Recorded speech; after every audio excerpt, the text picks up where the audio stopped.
¿Qué tal? ¿Cómo están? Saludos y bienvenidos a Alicante Actualidad.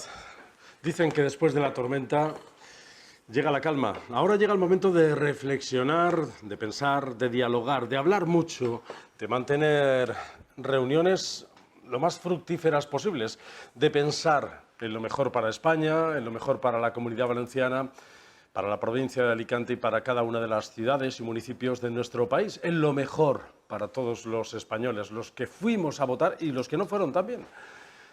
Pero mucho me temo que hay políticos que están pensando en otras cosas y no en los intereses de los gobernados. Insistimos desde aquí que es momento, antes de creer que ya está todo hecho, antes de pensar al minuto siguiente del recuento, hay quien ya daba por sentado determinados pactos sin ni siquiera poner las políticas encima de la mesa. Es momento de ver qué es lo mejor para nuestro país, qué es lo que quieren los españoles, qué es lo que dirían cada uno de los que fueron a depositar su papeleta, e insisto, incluso los que no fueron a depositar su papeleta, qué es lo que les gustaría que pasase, lejos de una España dividida, fraccionada, con un debate tenso. Lejos de eso, nos interesaría tener un país moderado, calmado, reflexionado, dialogante. En fin, ya veremos. Nosotros vamos a ver qué es lo que le interesa a la provincia de Alicante de este panorama político que se nos ha puesto delante, al que nos enfrentamos. Y de todo eso vamos a hablar en el programa que ahora comenzamos. Bienvenidos a Alicante Actualidad. Comenzamos.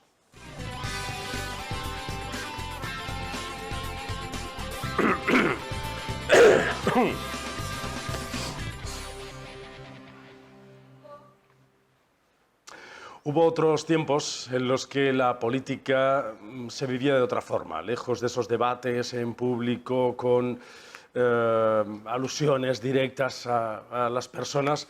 Lo que se hacía era dialogar, hablar, poner encima de la mesa las políticas que les interesa, como decía al principio, a los ciudadanos. Y vamos a hacer un repaso a esos tiempos de la política pura, porque hoy nos acompaña en esta mesa para entrar en nuestra tertulia, pero sobre todo para hablar con nosotros ahora al principio. Yo quiero hablar en esta situación en la que nos encontramos con Julio de España. Julio de España Moya es un político de estos de raza, de Alicante, que fue presidente de la Diputación Provincial de Alicante, fue concejal en el Ayuntamiento de la ciudad, pero también ha sido senador, también estuvo en el Congreso de los Diputados. Don Julio de España, ¿qué tal? Bienvenido. Muchas gracias. Bien, la verdad es que lo importante en el vivir de cada uno yo creo que es el disfrutar de la etapa que tenga uno por circunstancias y por decisión propia que vivir. Y después de una etapa intensa en la política, yo tengo la satisfacción de en este momento estar viviendo un poco lo que le debo un poco a la medicina, lo que le debo a mi familia y bueno, otra etapa muy interesante y además muy gratificante. Si miramos información de usted en Internet, ya sabe que ahora miramos todo y yo aquí en la redacción le digo a una joven periodista, oye, búscame ver qué dice Internet de don Julio de España. Y me pasa el informe, dice, un médico y político. Sí. ¿A partes iguales? Bueno, yo creo que más ya político que médico, pero yo entré en la política efectivamente con 25 años de ejercicio de la medicina, con mi plaza fija en el Hospital de Alicante, mi especialidad hecha. Y bueno, luego he dedicado 25 años a la política. No estoy arrepentido en absoluto de haberlo hecho, todo lo contrario. Yo viví una época privilegiada en la política por muchos motivos que ahora luego a lo mejor vienen al caso. Y eso puso un gran beneficio en los municipios de la provincia de Alicante y en la posibilidad del desarrollo de cada uno de esos municipios. Bueno, la sintonía entre la Diputación Provincial, el Gobierno Autónomo y el Gobierno Nacional fueron básicos y fundamentales para esa época, además de los fondos europeos. En aquel momento la había, ¿no? En el momento en que usted estuvo de presidente de la Diputación. Sí, yo tuve de presidente regional, como todo el mundo sabe, a Eduardo Zaplana, y de presidente nacional a José María Aznar. Pero es que además el acceso a los ministerios era fácil porque existía una relación directa y la posibilidad de plantear problemas en los que en aquel momento todos teníamos una voluntad de colaborar y de solucionar. Aunque había un debate intenso con la oposición y con el resto de grupos parlamentarios, no había tanta crispación como la hay ahora, ¿no? Bueno, yo he procurado siempre en mi vida, incluso en la política, salvo en campaña electoral, que lógicamente tenías que debatir. Yo el primer debate en público y en televisión lo hice con Ángel Franco, además de forma absolutamente improvisada, porque yo estaba viendo en aquel momento una final de Roland Garros entre Arantxa Sánchez Vicario y Steffi Graf, y me llamaron para decir que tenía que sustituir a Diego Such en el hotel donde se hacía la rueda de prensa y el debate. Y yo sin preparármelo fui allí al debate y tuve con Ángel, pues lógicamente, pues un tete-a-tete en que él trataba de desarrollar mucho la palabra y yo trataba de interrumpirla, entre otras cosas, porque tienen un rollo que se lo y no le dejé, y luego somos amigos, Ángel Franco y yo, y he procurado siempre diferenciar lo que es el trato personal de lo que es el debate político. Ángel Franco sigue activo en la política. Sí, es un viejo dinosaurio. De que no se ofenda, yo también. Usted también sigue, no en la primera fila de la política, pero sigue participando de la política. No en vano, estas elecciones ha participado, ha estado también colaborando con el partido en los colegios electorales. Sí, bueno, yo empecé pegando carteles, a pesar de ser médico y todas aquellas cosas, oyendo a las comidas o cenas que se hacían en aquel entonces para conocer los entresijos del partido, y he acabado pues haciendo lógicamente lo que hace un afiliado de base, es decir, o sea, siendo interventor o apoderado en las elecciones, sin ninguna pretensión, colaborando y procurando, yo creo que suceda lo mejor que le pueda suceder a España y a Alicante y a la Comunidad Valenciana. Don Julio, estuvo usted el viernes en la toma de posesión de Toni Pérez como presidente de la Diputación Provincial de Alicante para esta legislatura, como expresidente de la Diputación. Fue usted uno de esos invitados de honor de esta sesión de investidura. Vamos a recordar un momento de esa toma de posesión de Toni Pérez. És esta la segona ocasió en què Benidorm, el meu poble, on vaig néixer, créixer i visc, veu com un dels seus fills accedeix a la responsabilitat i l'honor de presidir aquesta institució, que avui basa la seva realitat en la Constitució espanyola de 1978, que estableix que la província és una entitat local en personalitat jurídica pròpia, determinada per l'agrupació de municipis i també una divisió territorial per al compliment de les activitats de l'Estat. Don Pedro Zaragoza Ors, Pérez Zaragoza, alcalde i veí com jo de l'Horta de Benidorm, al accedir a esta presidència en 1966, va plantejar alicantinizar la província i provincialitzar Alicante. Jo, ja en el segle XXI, sabent que aquell va ser un objectiu superat, i més en els temps de la innovació i la tecnologia, sense abandonar els condicionants de l'esperit i la bonomia tradicional de les gents de la terreta, planteja avui una etapa d'espais de proximitat i escolta activa al costat de la potenciació del municipalisme amb organismes àgils i per a seguir en la senda de la bona política que m'ha precedit. Gestió eficaç per a una província exemplar. La Diputación vertebra y da sentido a esta provincia de 141 municipios y 3 entidades locales menores, con casi 2 millones de habitantes empadronados, a los que hemos de sumar los varios cientos de miles que permanecen largas estancias con nosotros. La de Alicante es la 4ª provincia más poblada de España y concentramos más segundas residencias que el resto de las provincias y destinos turísticos. Toni Pérez va a ser un buen presidente de la Diputación. Bueno, yo escuché con mucha atención el discurso y la verdad es que está lleno de contenido y de voluntad. Habla de municipalismo, de proximidad, de mucha provincia de Alicante. Tiene perfectamente asumido todas las competencias de la Diputación Provincial en cuestión de agua, de incendios, de carreteras, es decir, de servicio a los pequeños municipios, sin olvidar objetivos a lo mejor mayores como puede ser el MARC, pero fundamentalmente puso el dedo en la llaga de las necesidades que tienen esos municipios de menos de 20.000 habitantes, que tenemos muchos en la provincia. Puso también a Pedro Zaragoza como ejemplo. Alguna frase dijo, hay que hacer más Alicante. Es que a Pedro Zaragoza no se le puede olvidar en Alicante. Sería una gran injusticia. Mirad, yo puse en marcha, la Diputación Provincial puso en marcha, cuando yo tuve la suerte de gobernarla, una serie de libros que se llamaba Nuestra Gente, y que hizo figuras populares, 3 figuras populares. La cuarta que se quedó hecha y no se ha publicado es La vida de Pedro Zaragoza.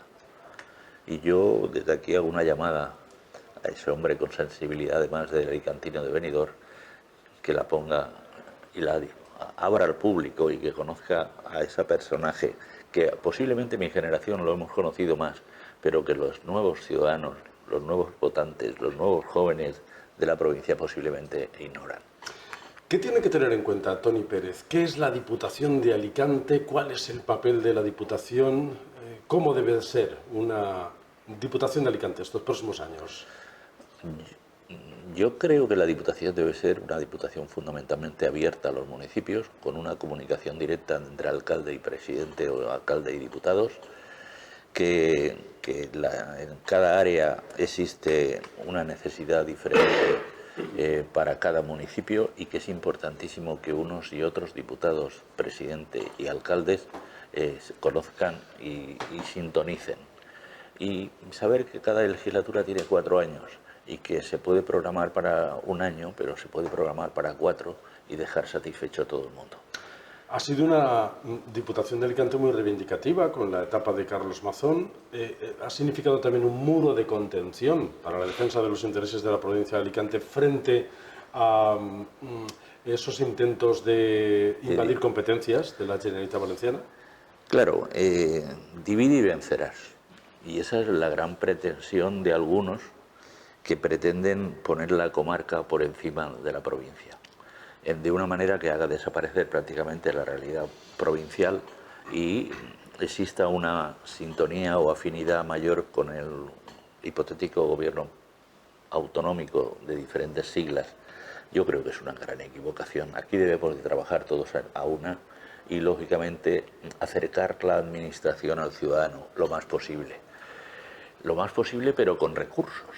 Y hoy día la orientación tanto de los presupuestos nacionales como de los fondos que a veces vienen de Europa, como los fondos que la Generalitat también pone en manos de la Diputación, deben de hacerse en confianza, compartiendo las decisiones, pero indudablemente en sintonía. Lo que no se puede decir es yo abro un camino por aquí para chafarle el camino que el otro abra por allá. Eso es una mala política. La división es mala siempre. Y indudablemente la Diputación tiene una experiencia, unos funcionarios, unos técnicos cualificados que dominan las necesidades de la provincia y no se pueden ignorar. Es obligación de la Diputación de Alicante vertebrar el territorio, hacer, como usted decía, hacer provincia y hacer que el sentimiento alicantino crezca en toda la provincia. ¿Tenemos los alicantinos en la provincia de Alicante un sentimiento de pertenencia a la provincia de Alicante?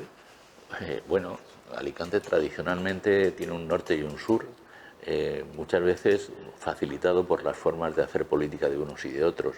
Es decir, tenemos un norte más cercano a la provincia de Valencia, eso es una realidad geográfica, y un sur más cercano a la provincia de Murcia. Pero bueno, eso son circunstancias, como supongo que ocurre en todos los sitios, que hay sus matices, pero en general yo creo que sí, que se saben que son alicantinos, que cuando sale un atleta internacional de Onil se alegran en Orihuela porque gane medallas o porque vaya y se clasifique a la Olimpiada, que exista en la Nucía la instalación europea urbana municipal más grande posiblemente de Europa. La Nucía es un ejemplo fuera de serie. Y yo creo que eso es un mérito que ha tenido un alcalde con una visión de futuro de la cualificación específica del deporte para hacer grande a un municipio y bueno, pues está dando resultados. Fue un acto bonito el del viernes. Fue precioso. A mí me pareció bonito. Fue precioso. Yo tuve que hacer esfuerzos para que no se me saltasen las lágrimas, evocando lo que me había ocurrido a mí 28 años antes. 28 años antes y parece que fue ayer. 28 y 24, porque fueron 2 legislaturas. Fue usted presidente de la Diputación de Alicante entre 1995 y 2003. Sí. Con el gobierno, antes lo decía, de Eduardo Zaplana en la Generalitat Valenciana, de José María Aznar en el gobierno de España, y había sintonía, ¿no? Entonces las cosas... Bueno, más a mí me han ocurrido cosas célebres. Por ejemplo, la ministra de Cultura me llamó diciendo que le has enseñado al director nacional del Museo Arqueológico que no para de pedirme dinero. Digo, ministra, vente aquí y lo miras tú. Y le enseñé el MARC y entendió. De hecho, sacó un presupuesto que permitió renovar bastante el Museo Arqueológico Nacional, no igualando la capacidad docente que tiene el MARC, pero sí indudablemente actualizando y utilizando nuevas tecnologías para el Museo Arqueológico. Ha sido usted senador y ha sido usted también diputado en las Cortes Generales, en el Congreso de los Diputados. Poco tiempo, pero sí, seis meses. Es verdad, pero sí fue senador designado por las Cortes Valencianas, ha sido diputado autonómico, pero me da la sensación de que esto de ser presidente de la Diputación de Alicante es lo que más hondo le ha quedado, ¿no? Bueno, es donde me he sentido más. Le recordamos mucho a los alicantinos. Julio de España, expresidente de la Diputación. Es lo que me ha hecho sentirme más útil. Es decir, yo en cualquier municipio de los 141 y 3 entidades menores que existen en la provincia de Alicante, voy y puedo acordarme de cosas que se han hecho durante el tiempo que yo he estado. Alcaldes que fueron, ¿verdad? Concejales, proyectos que se pusieron en marcha. Pues fíjese, a Carlos Mazón le pasa algo parecido, porque el otro día, después de la investidura de Toni Pérez, nos decía esto. Bueno, uno se vaya a donde se vaya a donde se vaya, aunque sea la presidencia de la Generalitat Valenciana, dejar la Diputación de Alicante siempre es una mala noticia, siempre lo es. Porque es una noticia triste, porque es la casa de nuestra provincia, porque es la casa que tanto queremos, ¿no? Y que tanto nos cuida. Y al frente va a tener a quien más nos quiere y más nos cuida. Un municipalista convencido, un defensor de la vida cercana en nuestros pueblos y nuestros barrios, como es el alcalde de Benidorm, como es Toni Pérez. Yo estoy muy contento, como alicantino, de que mi presidente de la provincia de Alicante sea Toni Pérez. Muy contento. Así que son sentimientos de tristeza por un lado, pero enorme orgullo y gran esperanza, porque hay una gran persona y un gran político y un gran alicantino enfrente de la Diputación. Le queda, como dicen los gallegos, un poco de morriña, ¿no? Es lógico, se me ha quedado a mí también. Eso lo lleva consigo la posibilidad de hacer cosas para tu tierra y que queden ahí. Y bueno, pero siempre confías en quien viene detrás, porque en el fondo yo creo que en la presidencia de la Diputación, y yo he estado con Antonio Mira y lo habla mucho, prima el querer a tu tierra por encima incluso de a veces decisiones políticas que son difíciles de tomar, que te dicen las directrices de tu partido. Toni es uno de esos jóvenes de su partido, a los que usted ha visto crecer también desde muy joven en su trayectoria política. Sí, exitosa trayectoria política, porque es verdad que es un hombre, lo dijo en varias ocasiones, de pico y pala, ¿no? De trabajar por el territorio. Y que habla como la gente normal. ¿Qué le dijo? No sé si se lo ha dicho ya o tiene pendiente un café con él para decirle, Toni. Bueno, le felicité, le deseé lo mejor, que tenga suerte y acierto y que se entregue de cuerpo y alma, que esto era muy bonito. Bueno, yo a Toni lo conozco efectivamente desde que estaba en Nuevas Generaciones, como también, fue presidente de Nuevas también Generaciones. Conozco a Luis Barcala, que estaba en Nuevas Generaciones, como también conozco a Carlos Mazón, cuya ficha de afiliación se la firmamos su padre y yo en su casa. Todos los políticos que están en primera fila son los jóvenes que empezaron cuando usted estaba en activo. Esa es una gran suerte. Es decir, yo siempre he pensado que el político que llega no debe estar para defender su puesto empujando a los que están en su entorno que pueden lucir, sino todo lo contrario. Debe estar procurando formar políticos, porque formar un político es muy largo y muy difícil. Por eso a veces no entiende uno que prescindan de cierta gente cuya cualificación se ha adquirido en la práctica, y hay que mantener un equilibrio entre una cosa y otra, renovar y al mismo tiempo conservar experiencia. Le preguntamos a Toni Pérez, los periodistas ya saben, claro, aquello de, oiga, ¿y usted siendo alcalde de una ciudad como Benidorm va a poder atender bien la Diputación de Alicante? Esto nos decía. Yo creo que es un gran reto que vamos a poder llevar adelante. Solo basta, aunque pueda parecer un exceso de confianza, conocer las trayectorias y la dedicación que le ponemos a todo lo que hacemos. Es perfectamente compatible y no es la primera vez que ocurre. Ha habido muchas alcaldesas, alcaldes que han sido a la vez alcaldes de su ciudad, ciudades importantes y presidentes de la Diputación o presidenta.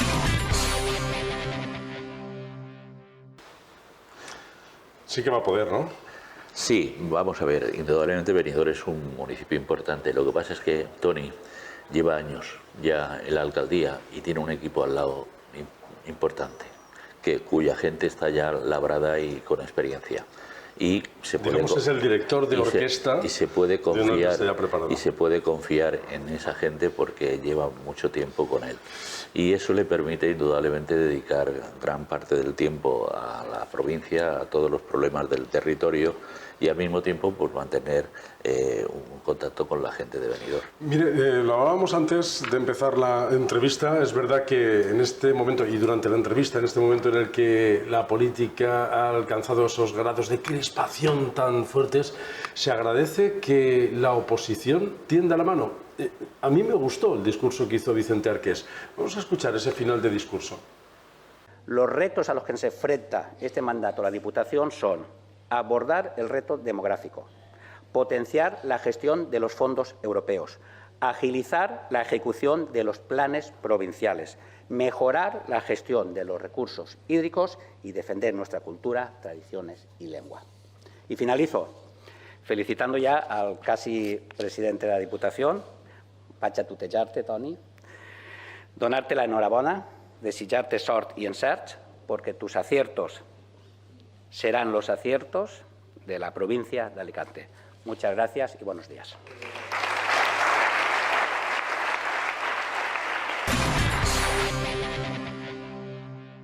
Bueno, es de agradecer un líder de la oposición así, que tienda al menos la mano. Seguramente luego fiscalizará las políticas.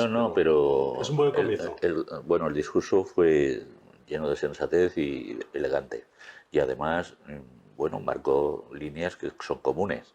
Yo entiendo que son dos alcaldes de ciudades tan cerca próximas, una de otras, que tienen playas también colindantes. Lo que me gusta es que se lleven bien, claro. Que eso también es importante, porque sabes que a veces la cercanía, yo conozco muchos casos en Alicante de existir cierto, Onil y Castalla, sí. Con buena rivalidad, pero Elche y Alicante, en fin, hay varios sitios, igual como Cartagena y Murcia y en otros sitios también. Está muy bien. Es un buen principio para la Diputación de Alicante, seguramente luego fiscalizará sus políticas, pero es un buen principio ya que se tienda la mano.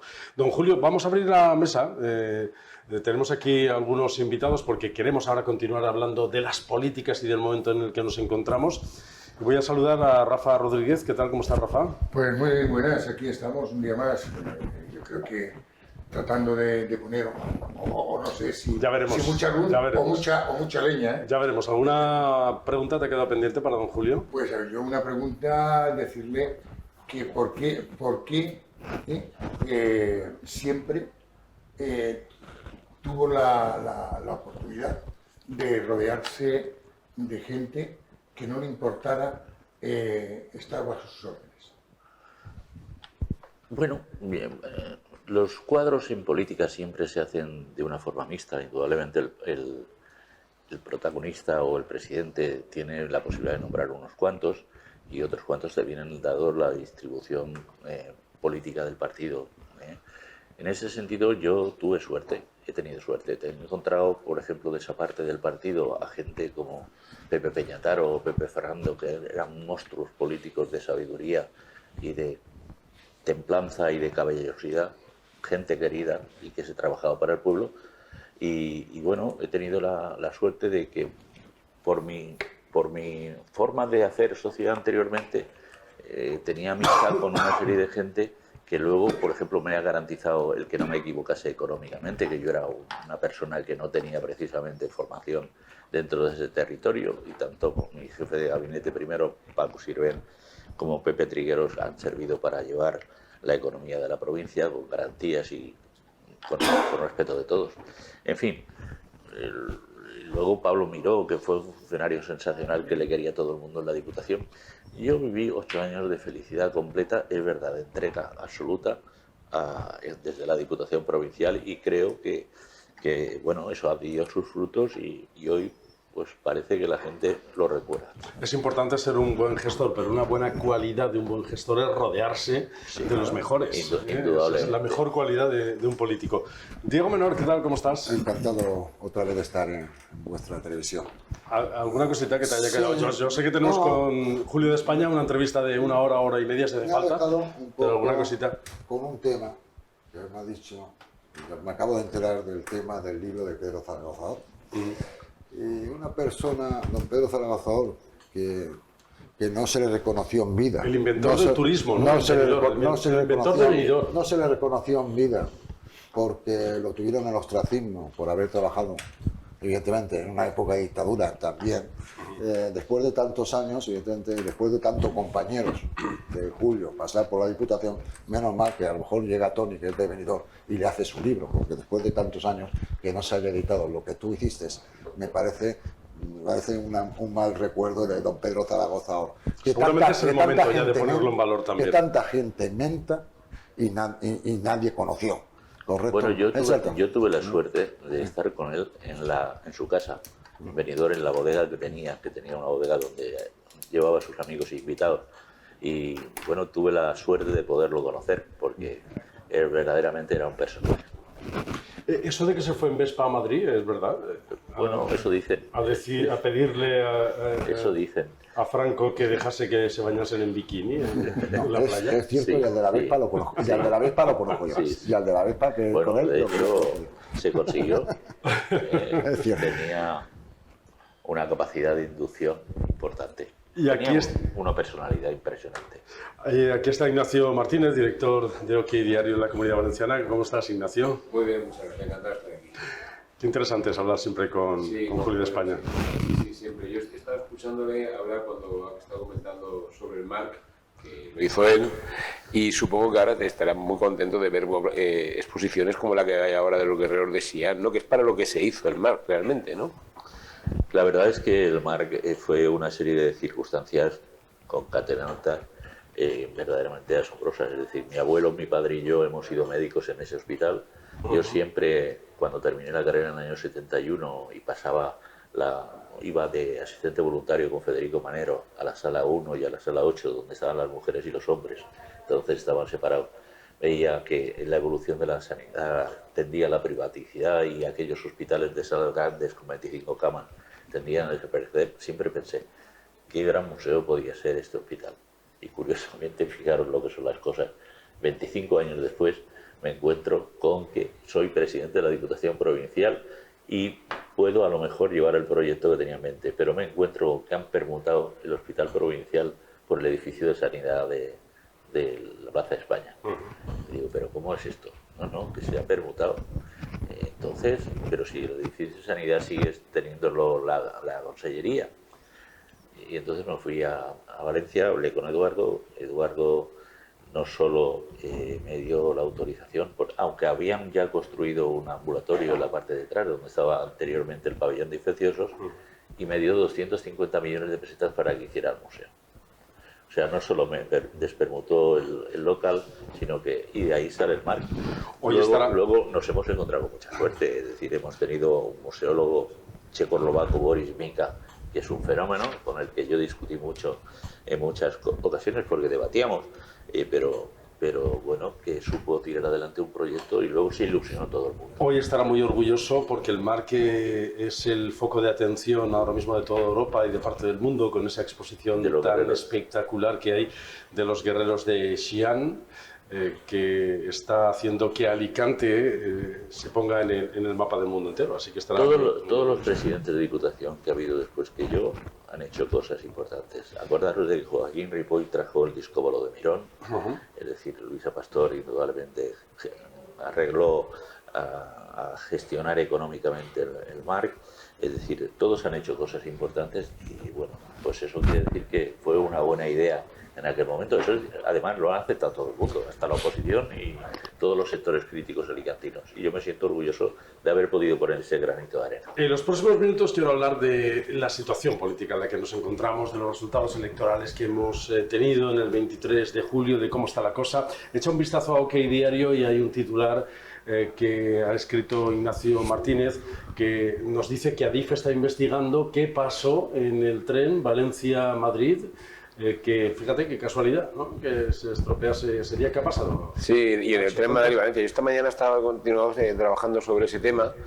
Me hablan de que la situación de los trenes de los AVE en España no son ahora mismo, tienen bastantes problemas tanto en la estación de Chamartín como aquí, pero lo cierto y verdad es que aquel día parece ser que hubo un incendio de una arqueta, esto tuvieron que extinguirlo y se generó agua. Consecuencia, muchísimos miles de viajeros en la estación de Joaquín Sorolla en Valencia y miles de viajeros en la estación de Chamartín. Ni unos podían ir a Madrid ni otros podían venir. Consecuencia, tampoco podían votar, ni los que venían a Valencia en Valencia, ni los que iban a Madrid en Madrid. ¿Ha tenido consecuencias esto? Pues no lo sabemos. Pero incidencia en los resultados. Incidencia en los resultados no lo sabemos. Sabemos que, por ejemplo, en Madrid el PP se quedó a 1.749 votos del último diputado socialista. Y había muchos viajeros, más de 1.749 viajeros. No sabemos si todos hubieran votado al PP o no, pero bueno, eso está ahí. Y en el caso de Valencia, había 2.000 viajeros en la estación de Chamartín. Yo estoy hablando con una de las viajeras que estaba allí empantanada, que finalmente, para poder regresar, porque no tenía ni hotel, no tenía absolutamente nada, tuvo que ir su hijo en un coche desde Valencia y a las 5 de la mañana llegó a su domicilio junto con su hija, después de una peripecia que duró aproximadamente unas 12 horas. O sea, fue una situación, y lo tienen que investigar. De hecho, María José Catalá, alcaldesa de Valencia, ayer decía que quería conocer no solo que se investigara, sino conocer los resultados de esa investigación. Y a ver qué es lo que pasa, porque sí. Ya todos sabíamos que eso iba a pasar, que iba a haber muchos viajeros que iban a ir a votar. Nos lo dijo José Luis Martínez Almeida cuando vino a la playa San Juan, que se encontraban madrileños al paso y ya nos advirtió que el sábado por la tarde y el domingo muchos madrileños iban a ir a votar a Madrid. Conozco casos de familias en las que el padre y la madre han cogido el coche porque precisamente, entre comillas, no se fiaban de que la manera de hacer el voto por correo o de viajar a Madrid en otro tipo de transporte, y han dejado a los niños aquí con familiares para poder ir a votar ese día y volver. Desde luego que sí. Elecciones generales, ¿qué ha pasado? Resultados. Vamos a hablar de esto en los próximos minutos. Victoria del Partido Popular en las elecciones generales, aunque victoria amarga, porque su candidato Alberto Núñez Feijóo no tiene fácil poder gobernar. El Partido Popular ha vuelto a ganar las elecciones generales. El triunfo lo ha celebrado el líder popular, acompañado por la cúpula del partido en el balcón de Génova. El PP ha obtenido 136 escaños, 47 más que en las elecciones de 2019. Subida muy importante, pero a priori no tiene apoyos suficientes para llegar a la Moncloa. Le pido al Partido Socialista expresamente y al resto de las fuerzas políticas que no bloqueen el Gobierno de España una vez más.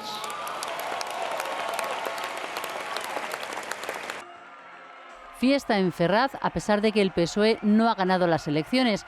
Pedro Sánchez ha celebrado el resultado, 122 escaños, 2 más que en 2019. El presidente del Gobierno tendría que reeditar un pacto con la izquierda y los independentistas para continuar al frente del Ejecutivo. Españolas y españoles, compañeras y compañeros, somos más, muchos más, los que queremos que España avance y así seguirá siendo.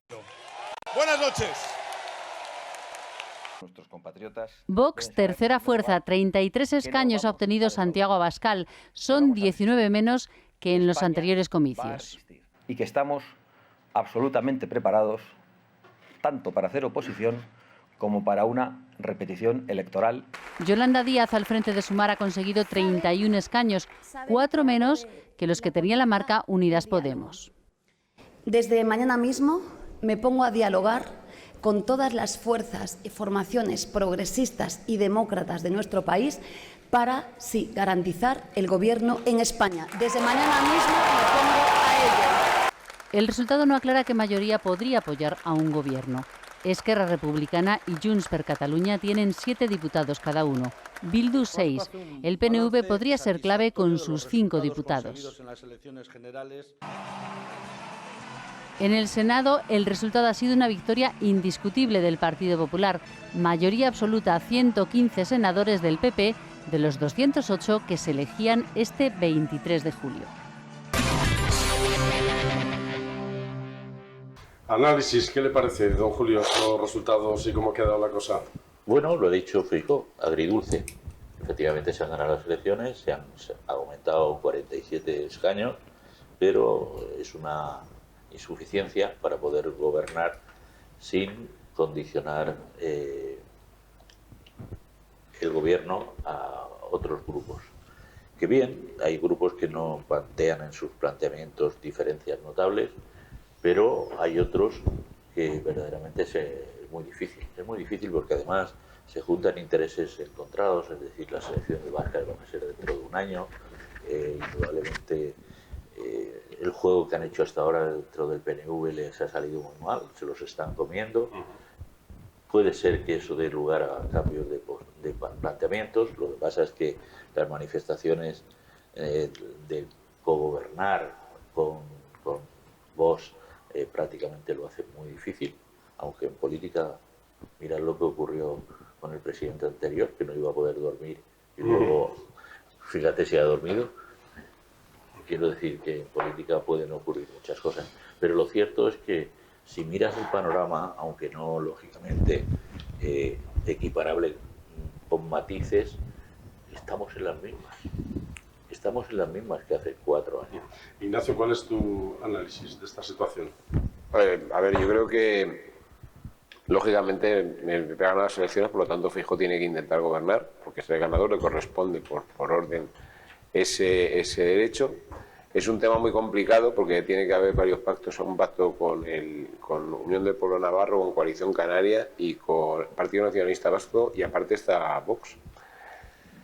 Es una situación difícil porque es como el jugador este de baloncesto que queda un segundo, va perdiendo de 2 y tiene que meterla de 3, tiene que cestar de 3, pero lo tiene que intentar. Se requiere habilidad, mucha habilidad. Mucha habilidad y mucha... diálogo, de saber colocar las piezas bien. Sí, y sobre todo yo creo que esto va a ser un proceso un poco largo, en el que, y luego por otro lado lo que tenemos es que el Partido Socialista ha sacado 122 diputados, esto le da la posibilidad de gobernar pactando con otras fuerzas, pero se me hace muy cuesta arriba pensar que un partido que gana las elecciones pueda gobernar un país. Y sobre todo pensar también qué compañeros de viaje va a tener eso. O sea, estamos hablando. Análisis, y ahora hablaremos también de qué le interesa a la provincia de Alicante. Rafa. Bien, yo pienso, como bien decía Nacho, que hay que trabajar mucho, muy duro. Yo diría que en profundidad, por parte del Partido Popular, sobre todo por Alberto Feijóo. Las confianzas a veces son malas consejeras y a la prueba hay que remitirse. No se puede dar por hecho algo que todavía no ha sucedido. Tienes que estar hasta el último instante trabajando, insisto, a fondo, para que no te cojan y te aceleren en el último momento para llegar a la meta. Y ese ejemplo tiene que servir ahora, las negociaciones de ahora también. Todo lo que pueda para intentar hacer el poner todas las cartas encima de la mesa. Diego. Bueno, siempre hemos dicho en cualquier elección que cuando veíamos a los partidos políticos todos habían ganado.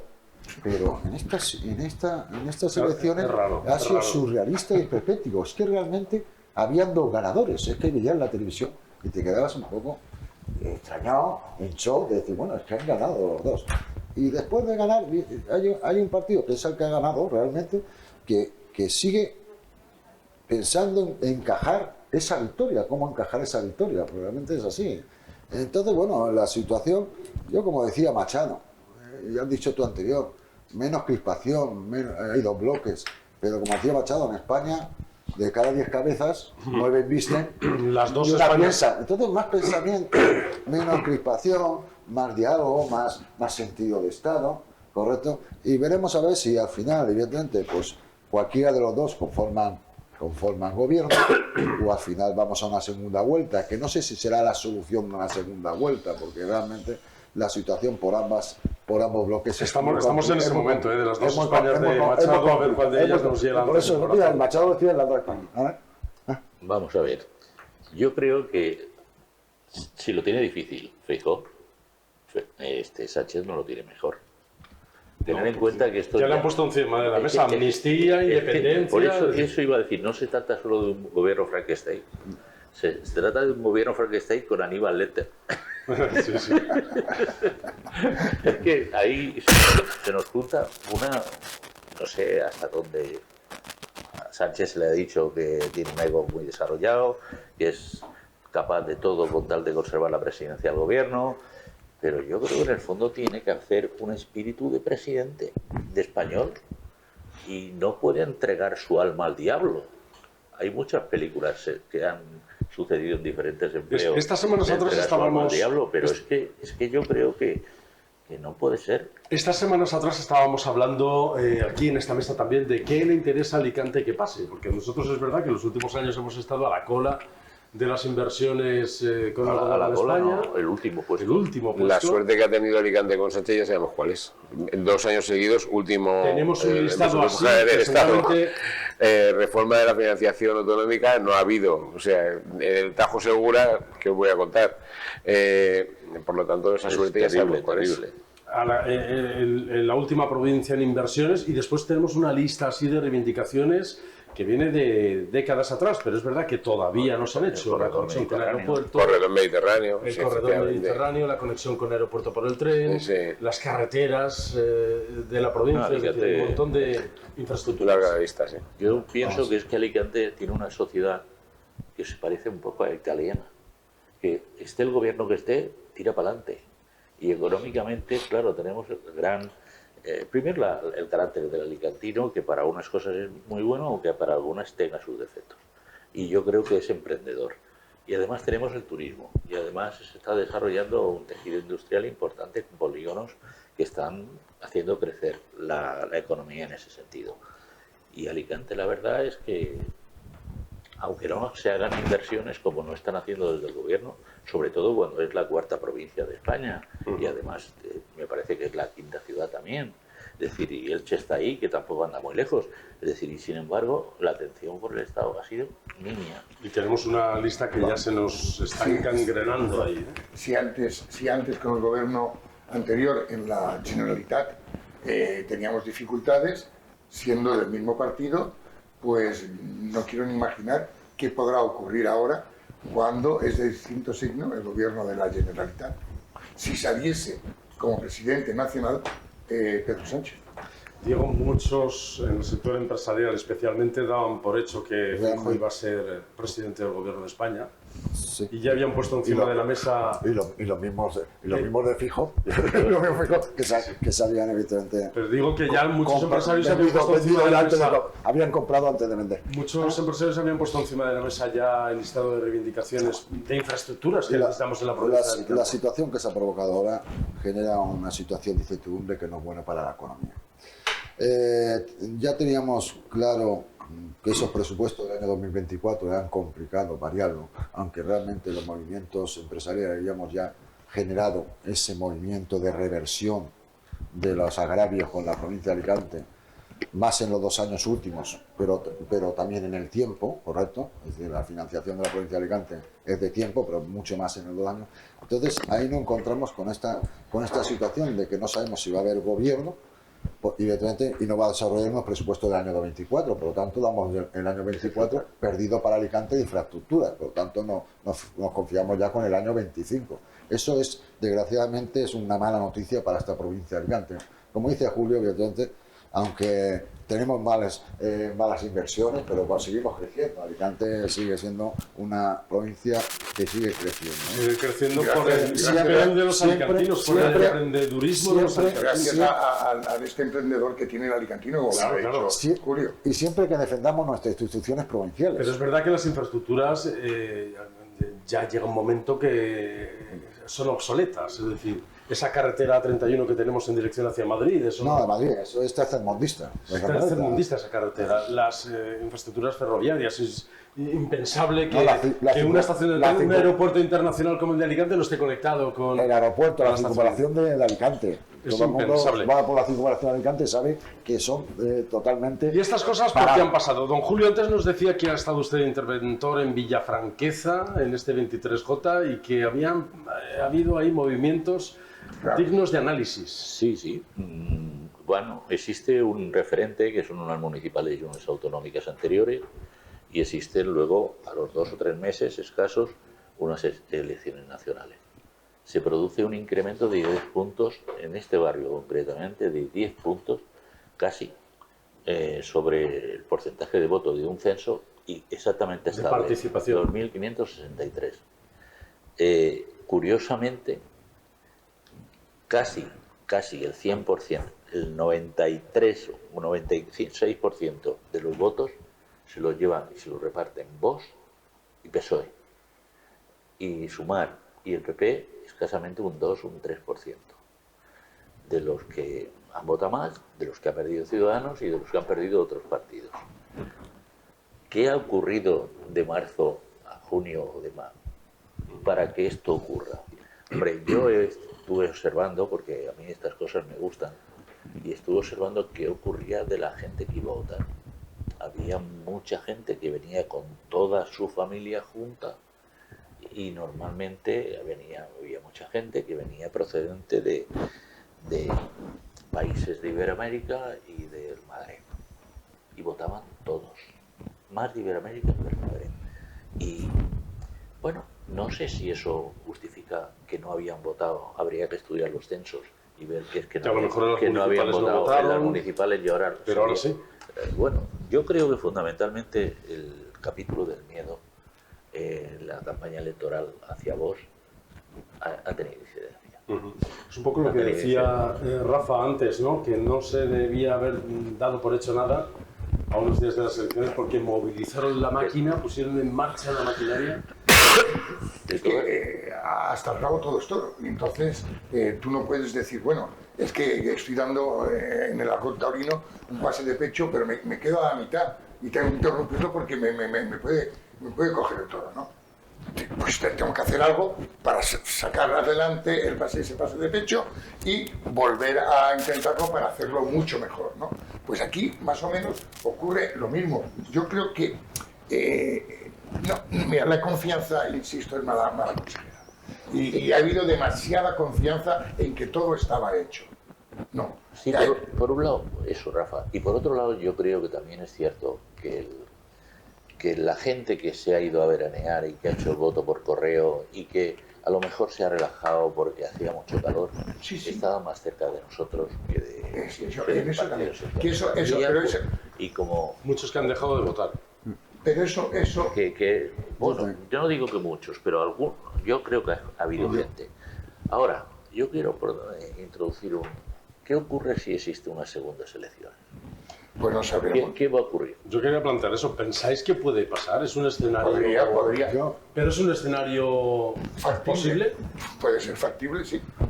Pedro Sánchez se va a enrocar ahí. Pedro Sánchez con obstáculos. No, entra dentro de las posibilidades. Yo quiero decir que hay que reconocer lo buen estratega que es Pedro Sánchez.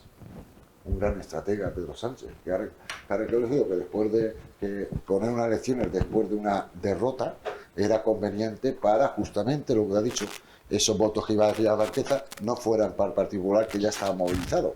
Entonces ha pasado a la movilización de la izquierda con el tema de leyes evidentemente que se iban a derogar, como el LGTBI, como el tema de la anchista, como que viene el voto. Entonces realmente ha movilizado el partido de izquierda después de una derrota. Si lo hace dentro de 6 meses, evidentemente los resultados que manejaba el Partido Popular serían buenos, que es evidentemente con la escasa confianza que se ha confiado, ¿no? Pero bueno, es más o menos así la lectura. Al final, un gran estratega, evidentemente, ha dado esos pasos. Y luego a mí me da la sensación de que el Partido Socialista, el votante, más de una persona que le ganó a su propio partido. El votante del Partido Socialista es menos sensible a esos defectos que a veces los políticos tienen en sus manifestaciones. Es decir, estoy hablando de las autovías, del peaje de las autovías. Es decir, algo que es evidente, que la Unión Europea ha dicho que está en un documento firmado por el presidente y que es un compromiso que va a ocurrir, que nos van a meter, aunque ahora digan que eso se puede renegociar, ya verán lo que se renegocia. Y sin embargo, eso no tiene ningún alcance de cambio de ritus de voto hacia el Partido Socialista. Y cualquier otra cosa, como puede ser el tema de las pensiones, que al fin y al cabo era un matiz pequeño, el matiz del debate sobre el si sí, pero se ha magnificado. Se ha magnificado de una manera, mucho. Es decir, ¿qué ocurre? No sé, la capacidad de captación de eso por parte, porque incluso en Antena 3, yo he estado siguiendo los telediarios y en Antena 3 el fallo de Feijóo o el fallo del cálculo de Feijóo de las pensiones estaba en todos los telediarios en su comienzo y sin embargo, pues bueno, otros no han tenido. Es decir, sí, indudablemente, además de las nuevas tecnologías. Una cosa, además de las nuevas tecnologías, eso contamina a todo el mundo. Una cosa, si para bien o el para Partido mal. Socialista ha sacado en Alicante 13.000 votos más que Ana Barceló y que Chimo Puig en las municipales y en las... Sí, Villafranqueta no es más que un pequeño islote. ¿Qué lectura tenemos que hacer de eso? Que Chimo Puig y Ana Barceló tienen un problema. Eso, la primera de todas. Yo creo que la lectura es esa, que por lo que ha estado contando Julio, que es bastante interesante, pero además yo creo que en todo caso no está muy claro que vayamos a una legislatura. Yo creo que tienen en este momento muchas posibilidades. De elecciones, no, yo no digo eso. Yo digo que en principio tiene más posibilidades de gobernar ahora mismo, a pesar de haber perdido las elecciones, Pedro Sánchez, pero tiene menos posibilidades de ejecutar los posibles acuerdos a los que vaya a llegar, porque, por ejemplo, para hacer un referéndum de autodeterminación, que es así, de Cataluña, del País Vasco, tiene que reformar la Constitución. Tú dices que tiene más posibilidades de gobernar, incluso de prometer, pero no de cumplir. No de cumplir, con lo cual iríamos de nuevo a una legislatura corta y a unas elecciones. Cuando uno tiene un socio que se llama Vox, es muy complicado. Tanto en una segunda vuelta como no sé el PNV ya ha dicho como no empate, digamos la verdad. Como un empate es complicado. Es complicado. ¿Qué es Vox? No, pues si yo no voy a entrar. No, es que es importante decirlo. Es que Vox, en realidad, quitando cerebros descoordinados que puede haber por ella, es la parte de la derecha del PP no es un hijo, que ganó la mayoría absoluta. Es un hijo del PP. Porque, sin duda. Pero vamos a ver, y no es nada extraordinario, porque ¿quién es su líder? Una persona que ha sido perseguida por ETA. Y que ha sufrido... miembro del Partido Popular. Claro, es que al final dice, es que no, es el demonio le ha interesado venderlo. Pero ¿por qué no se ha hecho en profundidad a ver qué perfiles de un programa específico por parte de todos los periodistas, de todas las televisiones, en profundidad con respecto a Vox, para saber. Para aquí hay muchos intereses. Por eso, para saber la prensa, con todo mi respeto, no deja de ser también un sector económico que tú lo sabes bien porque has estado trabajando en emisoras de radio y donde había que conseguir la publicidad porque había que... Todos lo sabemos. El problema de Vox que se tiene que diferenciar del Partido Popular. Claro. El problema de Vox que se tiene que diferenciar del Partido Popular. Perfiles de estos que dicen... Hay ideas más extremistas. Claro. Pero además que no tienen a veces ni lógica. Una cosa, perfiles de estos que dice don Julio que los hay en Vox, también los hay en Sumar. Ahora mismo, no sé si habéis escuchado a Irene Belarra ahora echarle en cara a... Pero vamos a ver, es que la realidad... Esa es otra parte. Y por eso introducía yo el tema de las nuevas elecciones. Yo creo que los grandes perdedores de unas nuevas elecciones sería Sumar y Vox. Claro, sin duda. Y los grandes beneficiados de unas nuevas elecciones serían el PSOE y el PP. ¿Cuál es el miedo que pueda tener el presidente Sánchez ante unas nuevas elecciones? Que ese incremento dé lugar a una mayoría al PP y él se quede fuera del juego. Pero todo hay que contemplarlo. Según los números ahora mismo, me da igual no me da igual, pero bueno, los dos bloques, al final, en medio están los partidos nacionalistas. Y al final, en una segunda vuelta, seguramente, o no seguramente, los nacionalistas tendrían que decir mucho. Por lo tanto, o el PP o el PSOE tendría que negociar con los nacionalistas. Es una pena que una minoría nacionalista tenga que decidir el futuro. Y ahora se va a pactar con arreglo a lo que dicen esa minoría nacionalista. Pero es que estamos, es que yo no sé, o sea, aquí estamos poniendo en cuestión a Vox, que me parece que no tiene delitos de sangre, por ejemplo. Y tenemos a un partido socialista que puede pactar con Bildu, que son los herederos de ETA, que mató a muchísima gente en España en su momento, en aquel momento de terrorismo. Y tenemos muchas cuestiones de ese tipo. Yo no creo... Más lejos en Santa Pola... En Santa Pola, en San Juan, tenemos mucha gente, en Bahía... Es decir, que lo hemos tenido... Al lado de la sede del PP cuando estaba aquí, efectivamente. Entonces, todo esto. Yo creo que... Y luego, por otra parte, es que, vamos a ver, en la Comunidad Valenciana el Partido Popular está gobernando con Vox. Ya con ese gobierno firmado y en la composición de las Cortes Valencianas, el PP pactó con Compromís darle un escaño en la mesa de las Cortes que se lo arrebató al Partido Socialista. Es decir, que es que yo no creo que hay aquí que meter a no, es que la derecha, es que Vox, es que tal. Yo creo que todos los partidos que se presentan a la democracia están todos legalmente constituidos y por tanto tienen derecho a presentarse. Si admitimos que Bildu esté, si admitimos que esté Esquerra Republicana, efectivamente, que está siguiendo la autodeterminación, efectivamente, pues tenemos que admitir todos los que dentro de su... Claro, y luego, cuando incumplan algo, pues se les echa. Lo que pasa es que crear el miedo es tan interesante. Ya lo hizo Rubalcaba con aquellos Dobermans, ¿os acordáis? Aquel vídeo en blanco y negro, ya lo hizo en aquel momento. Vamos a ver, también y es verdad que el discurso del miedo da resultados. ¿Tú te acuerdas del taur del Mississippi? A Adolfo Suárez le llamaron el taur del Mississippi. Pues ahora tenemos a trileros. Ahí es. ¿Qué dice a todo esto Alberto Núñez Feijóo? Que ya está negociando, abriendo su negociación, es su obligación con todos los partidos. Y como líder del partido ganador de las elecciones, quiero informarlos que ya desde la mañana de hoy he mantenido contactos con distintas fuerzas políticas al objeto de conseguir un gobierno estable en España en las próximas semanas. En concreto, ha habido ayer noche contacto con el Partido Socialista a petición de su candidato. Hemos quedado en hablar, conocido el escrutinio final del voto cera. He hablado con el líder de UPN, que me ha confirmado ya el apoyo ante una hipotética investidura, así como con el presidente de Coalición Canaria, con quien se ha abierto el camino al mismo efecto. Asimismo, ha habido ya un contacto con el presidente del PNV, que espero ampliar en los próximos días, y también he hablado con el presidente de Vox y, del mismo modo, hemos quedado en continuar las conversaciones a lo largo de la semana, también con el planteamiento de si está dispuesto o no a apoyar un cambio del Gobierno Sánchez. Pues esto es, ya el PNV de momento ha dicho que no, ya veremos qué pasa en los próximos días. Lo vamos a dejar aquí porque no tenemos tiempo para más. Una cosa rápida, Rafa. Una cosa rápida. ¿Puede la Constitución española cambiarse así como así para tener dos países dentro de España? No, necesita. La Comunidad Europea, hay un mecanismo. La Comunidad Europea lo va a permitir también. No, hay un mecanismo. Habría que disolver las Cortes incluso para cambiar la Constitución. Es que eso, y del miedo, rápidamente, del miedo que hablabas, del miedo que se hablaba. Porque un partido vamos a hacer puede hablar preguntas retóricas porque no tengo tiempo para las contestaciones. Entonces, el PP, ¿por qué no mete miedo? Digo yo, pregunto. Bueno, pero no tengo tiempo ahora ya para las contestaciones. Porque no es el estilo.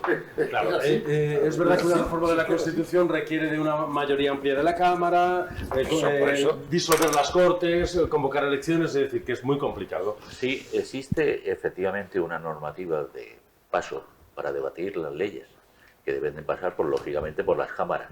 Lo que pasa es que se ha hecho un abuso impresionante, como nunca se ha hecho, de los reales decretos, que se ha gobernado sin real decreto, saltándose las cámaras y el Parlamento. Saltándose el Senado.